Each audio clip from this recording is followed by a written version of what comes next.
Hey, welcome back! Brand new build series, super excited, and we're building a 24th scale Hurricane Mk.IIc.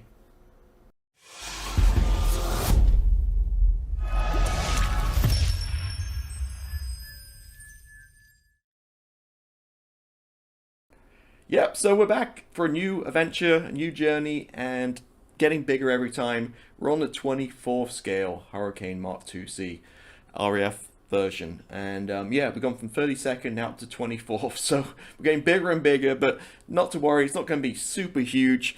You know, it says there length is 40 centimeters, wingspan's 50 centimeters, so it's it's a World War II propeller aircraft. It's not like a modern day fighter jet, so it's not going to be super massive, but it's going to be a really decent size. So really excited about this one. So why this kit? Well, two reasons. So firstly, I'm more of a Hurricane than a Spitfire guy. I don't know, I just the dogged kind of underdog. I just like this aircraft. Always since I was a child, Battle Britain and that kind of stuff. And at the time we're doing this video, there's not much in the way of 32nd scale, which is my preferred kind of scale for World War II stuff. There just isn't any good models out there. There's a few out there. I think I just heard some rumblings, Revell's talking about announcing they're going to release one. But again, it's Revell, so you don't know what you can get there. And I'm sure once this is released onto YouTube, it might even be released in real life. But at the time of filming this, again, this is the best option for me. So you got two options really. You got Airfix in 24 scale, or you got Hurricane, or the Trumpeter version.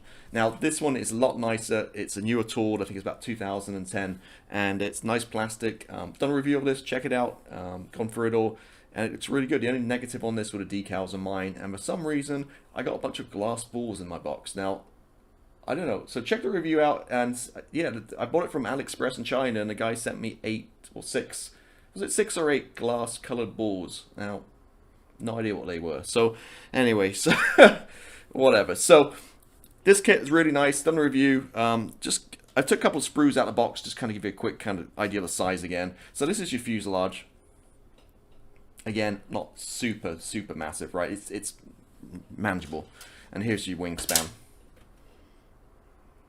And obviously we'll look at these in way more detail once we've switched the camera and get through on the build on this thing. Yeah, so it's a pretty basic kind of kit. Like I really like Trumpeter kits. Trumpeter and Hobby Boss large scale kits are really nice. They're not overly detailed, like overly kind of engineered. They just go together pretty well, solid builds, and not overly kind of mojo draining detail. So yeah, you can. But the thing is, with the scale, you can really add to it. So as always with my builds, my regular viewers will know that I'm a big believer in not doing extra work or doing stuff you're not going to see. So why do it if you're not going to see it? So with this build, a lot of it's going to be dry fitting and kind of thinking a couple steps ahead. So for example, when we do the engine, before we look at super detailing and all the wiring and stuff, are we going to see it even? So this top bit is all closed up. I'm not going to do surgery on it, but the bottom panels here are open or clear parts.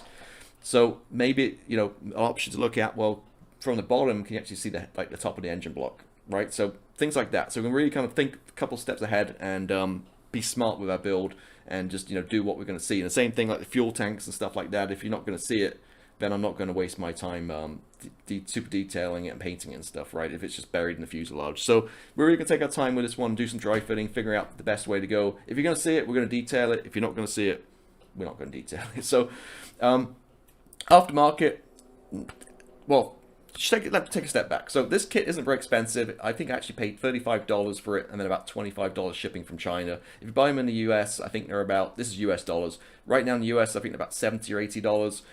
So it's not super expensive. So you can spend a little bit of money on some aftermarket. So all this aftermarket, again, is relatively cheap. So first thing, I've actually opened this one up, but I got Yahu instrument panel. So again, we're going to see this stuff. So the stuff you're going to see, I don't mind detailing. So the instrument panel is Yahu 2402. It's a really nice instrument panel. I'm not sure how well you're going to see this, but we'll look at it closer in a minute. So you got your instrument panel, and also the cockpit, we're going to throw in some fabric seat belts. Now this comes with photo etch seat belts, but I like fabric ones. Now I have a pain, well I find these a pain and real tricky to do these HGW sets in 48, 30-second scale. So hopefully 24 might be a little bit easier on my eyes, but yeah, all little buckles and stuff. And you got seat belt. Now this is 124507 for an Airfix 24 scale Hawker Typhoon. Now from some research, this seatbelt does fit. It's the same seatbelt this was in this aircraft, the Sutton QK harness. Now, the way it fits, it'll fit perfectly. It just goes over the seat, be no problem at all. So, did a little bit of research, and you can't actually get the Sutton harness from HGW like labeled that way for this kit, but this one will be exactly the same. So, we're going with this harness. Again, we'll weather it up, we'll get all the photo etch and stuff. It's going to look really cool, like add some little detail in the cockpit tub. And also, I've got some, these weren't very expensive at all either. These are like less than $10, and these are the metal Hispano Mark II 20mm cannons from Master, AM24-010. Now, these look really nice detailed, and these are basically the metal barrels, so for the guns. So, 2 on each side. So pretty prominent. Again, this kit's a little bit lacking in those details. Those 3 things are really going to kind of make it kind of pop, and that's why I kind of decided to put my money into. Also, from the review, you see my decals are not very good at all. And also with 24 scale, I don't want to slap on like a huge decals, roundels and stuff. I want to paint it on. It's going to look a lot better. So I don't have it yet, but they're in shipment to me. I'll put a picture up. I've ordered the Montex masks. So that'll give you the canopy masks inside and out, and also the main markings, like the roundels and stuff. We can mask and paint it rather than actually using decals, which look a lot better. You can weather it down, all that kind of stuff. So I've got that one, and then also I added some extra decals too, just in case I need them. I'm not sure if I used them or not, but I got a set of, I'll put a picture up too of extra decals too. So we can look at those ones and maybe use those. I kind of like the Peter head kind of markings on there. So that's kind of the plan. Not a ton of stuff aftermarket, pretty much out the box. We'll do a little bit of scratch building here and there if we need to. And yeah, went for the Mark IIc because I really like this scheme. I like the grays, the grayer and the greens rather than the green and brown kind of Mark I kind of look. So that's the reason why I went with this kit. There is different flavors of it. Essentially the same kit. You got the Mark I, the Mark IIc, and you got the tropical version as well. So we're going to Mark IIc, obviously, later version, and we'll probably give those RAF Peter head markings as well. But that's pretty much it. That kind of sets the build out ahead of us. For this one, we're going to start first with the cockpit. So I'm going to clear all this stuff away, get the camera switched, and then we'll get down and we'll start talking about the cockpit, and we'll work on the seats and the seat belts and all that kind of stuff. So plenty to look forward to, and yeah, so let me clear this away, and I'll switch the camera. Alright, so here's the instructions. There's not too much to worry about here. I mean, like I said, it's pretty straightforward. There's only 26 sections in the instructions, 26 parts, and it's all pretty easy going. There's nothing craziness going on here to really kind of concern me. So, number one, first thing is to build the seat, and these are the harnesses you get with the kit, which not too bad, right? Photo etch, but photo etch is a little bit unrealistic. I think the fabric's much more natural the way it kind of falls and stuff. So here's the fabric harnesses. Again, this is what we're working with, and you get all the little kind of gubbins down here, you know, for the buckles and stuff. So that'd be fun. So we're going to build those, do the seats, cockpit tub. Then moving on to number 4 is the instrument panel. Now, you do get, again, this is the instrument panel you get in the kit. It's not bad, but it's 24 scale, so you want really to pop, right? So this is a lot better. So kind of shake it down, it's all kind of parts sticking. You can see the detail there compared to this, the difference. So Yahu 2402. So we're using this instrument panel, and we'll do my usual trick. We'll talk about it later, but we'll use the Mod Podge Super Gloss Brilliant Extreme just to add glass effects to all these dials. You know, because it'll give a really good glass effect. So we'll do that later. And that's pretty much where we're going to stop. And then 5 is the engine block. So really, we're just going to work through this first 4 sections, get the cockpit tub built up, weathered, and then what happens is it's going to go to the main fuselage. So there's some stuff along the way, like I mentioned, we need to kind of think a couple of steps ahead of us. So like this guy right here, I'm not sure if you're going to see this. I mean, because it's right in front of the instrument panel, and it's going to be inside the fuselage. So again, we need to do a little dry fitting and fuselage parts and see exactly, you know, what you can see and what you're not. So we're not going to waste our time detailing stuff nobody's ever going to see. So that's kind of the plan ahead of us. Pretty self-explanatory. So first of all, I'm going to start cutting these parts off the sprues and working on and seeing how the fit is and getting some of these little parts together. And I'll come right back and kind of show you where I'm at. Alright, so making a lot of progress. So I've actually been working this for an hour, and I know that because I put a podcast on, and it's actually really good. So I'll put a note below. It's the Fighter Pilot podcast about the Hawker Hurricane. So I thought, while I'm building this, let's listen to it. So it's a really enjoyable hour, and pretty much got all the parts cut off and made a lot of progress. So let me show you kind of where I'm at. So 2 fuselage halves I chopped off. I didn't clean them up or anything, just to kind of get an idea for the cockpit and stuff. So just from a quick dry fit, again about cleaning up, it looks a really nice fit. Look at that front here. That looks very, very nice. So no problems there at all. Hopefully the cockpit fits in nicely. So you can see here, that's where the engine's going to go, and it's actually quite a lot of open space.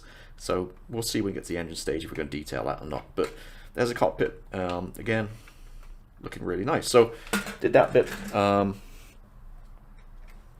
working around, start the framing, and just a piece of photo etch goes on there, no problem at all. There's the other side. Again, there's a photo etch that goes on here, but it's going to be a different color, so I'm going to paint this separately. This is going to be the cockpit color, that kind of greeny gray. And then the panel, which I worked on, the photo etch, is going to be in black. So it's this guy. And there's a few parts that go onto the photo etch.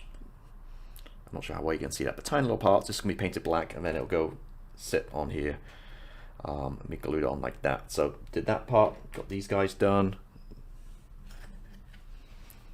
Done this, bit of a seam lines, but again, I'm not sure if it sits in there. I'm not sure if you're going to see it, so I want to just, well, you can't, I'm sorry, off camera. It's going to sit in the front here, so I'm not sure if you're going to see it.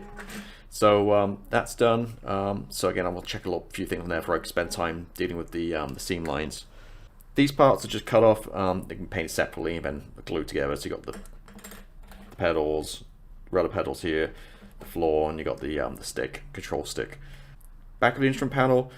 Just glued this on. It goes at a squinty angle where this basically should be flush with this. And I'm not sure again if you can see the back of this. We'll check it out later. If we do, we're going to add some wiring and some detail if you do see it. But the instrument panel is going to sit on there, which I'll show you in a minute. The Yahu instrument panel. So there's that guy done. And finally, the seat. So built the back wall. It's not glued, it's loose because we obviously want to do some weathering and stuff on this, but glued these parts together and the seat should just come right off carefully like that. So glued these on so I don't lose them. We'll do the seat separately, paint it up, and then it'll go on the back wall like that. And that makes up all the parts I've been working on. So clean them all up. There's no other parts involved in the cockpit. That is pretty much it. So next up is the instrument panel. Now, you see there, it looks really cool. Some might be a little bit too big, but added some put instructions. Instructions weren't great, but so you got basic glue on the front panel here, and then I'm guessing these are little switches and stuff. So it's saying use 0.4 mil, basically plastic tubing or whatever. I don't have that. So I have 0.4 wire, this stuff, lead wire, 0.4 mil, and I've tried it, but it's too bendy and too flexible, didn't look very good. All right, so this stuff, the 0.5 mil. So I mean, we're only 1/10 of a millimeter out, so we're not such a big deal. But this thin polystyrene rod right here, and what I did, again, you need 0.4. I didn't have it. I used 0.5. Again, I'm not going to kill myself over 1/10 of a mil. So basically, just took it out, cut off really tiny little pieces. Most of them got lost or whatever. Tons of little pieces. It's all super glue, and put instructions to apply them in certain spots to create the switches, and then you see that adds a little 3D effect. Which looks pretty good. Again, it's so hard with these are so small with tweezers, good tweezers, and just carefully place them in. There's like little holes where you can put them. I'm not exactly sure if they're in the right spots or whatever, but for me they're looking pretty good. So then that will then, once this is painted up, that will then glue in front of this for the instrument panel. So a lot of work going on there. You can see a lot of talking here, but where I'm at, I'm about to start painting. But before I do that, let me show you the instrument panel. So as this, it still looks pretty cool, but it doesn't have the glass effect. So you've seen this in my other videos, Mod Podge Super Gloss Brilliant Extreme. Unfortunately, this is the smallest bottle I could find, and we use a microscopic amount, so I'm not ever going to use all this. It'll probably dry out way before that, but it dries really, as the description says, really high gloss. So it looks like glass. So what I'm going to do is I'm going to basically apply some to all these instrument dials, and when it dries, it's going to look like glass.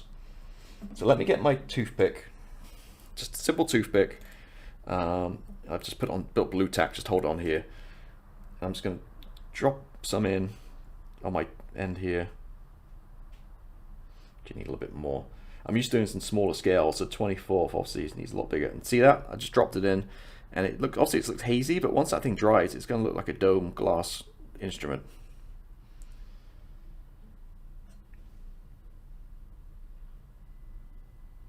Again, just kind of dip it in the middle and it'll self-level.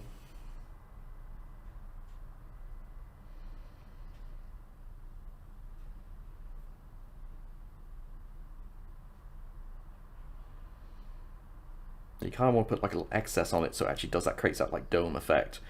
So you can see what I've done there. When it dries in like in a couple of hours, you'll see it better. So let me work on the rest of that. I'm going to start priming some of this stuff up in the inside of the cockpit, and then we'll come back and I'll kind of show you where I'm at.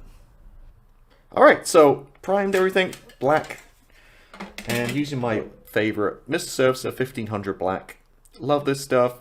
Not only is it a great primer, but it creates a great finish as well for any black, kind of like a nice satin sheen to it, as you can see. So primed everything, mixed it 50-50 with lacquer thinner. So done the insides,